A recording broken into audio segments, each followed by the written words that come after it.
நம்ம எதை சொல்கிறோன்னா மனம் எனும் காடுன்னு சொன்னோம்ல. ஸோ அந்த காட்டில் என்னென்ன இருக்குது அப்படின்னு பார்த்தா, நம்ம தனியாக உட்காந்துட்டு இருக்கும்போது எதெல்லாம் அட்டாக் பண்ணுது நம்மளை. ஸோ அப்படி தனியாக உட்காந்துட்டு இருக்கும்போது உள்ளேருந்து நம்மளுக்கு பழசில் நடந்த இன்சல்ட்ஸு இல்லை நம்மளை வந்து நம்ம செஞ்ச தவறுகள் இதெல்லாம் எப்படி நம்மளுக்கு வந்துன்னா, நீ வந்து இப்படி பண்ணியிருக்கக்கூடாது அப்படின்னு நம்மளை வந்து திட்டுது.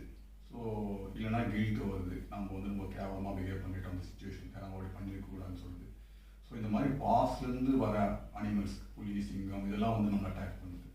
அதே மாதிரி ஃப்யூச்சரில் வந்து என் பையனுக்கு கல்யாணம் ஆகுமா, வேலை கிடைக்குமா அப்படின்ற பயம், நம்மளுக்கு பிஸ்னஸ் ஃபெயில் ஆகிடுமா, புதுசாக சைனா உள்ள வருது, ஜிஎஸ்டி கத்துறாங்களே, ஸோ இந்த மாதிரி கவலைகள்லாம் வருது.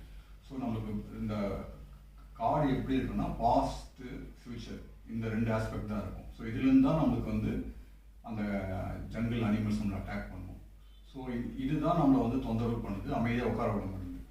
நல்லா சாப்பிட்டாச்சு, நல்ல செக்யூர்டான பிளேஸில் இருக்கிறோம், BMW காரில் இருக்கிறோம். ஆனால் BMW காரில் உட்காந்துக்கிட்டு நம்ம கவலைப்படுறோம். ஸோ இப்போ இதுதான் பேத்தட்டிக். ஸோ இப்போது நம்மளுக்கு வந்து வெளி உலகமும் தேவை, வெளி உலக சக்ஸஸ் வந்து வரணும், அதுக்கப்புறம் உள் உலக சக்ஸஸும் ஆகணும். அதுதான் ஆன்மீகம் நம்ம சொல்கிறோம். ஸோ ஆன்மீகம்ன்றது ஃபிசிக்கல் வேர்ல்டை ரினௌன்ஸ் பண்ணுறதோ இல்லை ஃபிசிக்கல் வேர்ல்டுக்கு அகேன்ஸ்டாக இருக்கிறதோ இல்லை, அதோடைய மாஸ்டரியை முடிச்சுட்டு இன்னொரு வேர்ல்டை மாஸ்டரி பண்ணுறது தான் ஆன்மீகம். ஸோ இது ரெண்டுக்கும் கான்ஃப்ளிக்ட்லாம் இல்லை.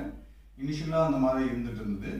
இப்போ வந்து ஸ்ரீ பகவத் ஐயா அப்புறம் நிறைய பேர் வந்து அழகாக அதை சார்ட் அவுட் பண்ணிட்டாங்க. ஸோ ஃபிசிக்கல் வேர்ல்டு நம்ம மாஸ்டரி தேவை, அப்புறம் சைக்காலஜி வேர்ல்டு மாஸ்டரிங் தேவை. அப்போ தான் ரெண்டு உலகத்துலையும் நீங்கள் ராஜா மாதிரி உட்கார முடியும்.